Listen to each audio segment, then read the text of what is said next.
क्या आपको कभी मौत की धमकियां मिली हैं? क्या किसी ने आपके काम की वजह से आपको कभी नुकसान पहुंचाने की कोशिश की? नहीं, बराह रास्त तो नहीं। मैं तुमसे जहन्नुम में मिलूंगा। मैंने उससे पूछा, तुम वहां क्यों जाओगे? मैं चौंका था क्या?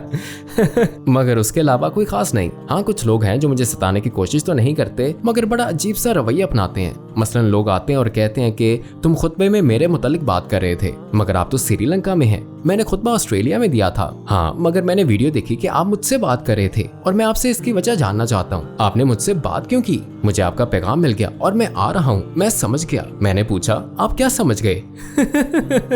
तो ऐसे लोग भी हैं जो हर तरह के अजीब आर्ज़ों में मुब्तला हैं कि उन्हें लगता है कि मैं उनसे बात कर रहा हूँ, उनसे कुछ कह रहा हूँ, या मेरी वीडियोस में कोई खास पैगाम, खुफिया पैगाम है जिसे उन्होंने समझ लिया है, जैसे वो उन्हीं के लिए कहा गया था। तो मैं जुबा किस्म के लोगों के लिए कशिश का बायस हूँ।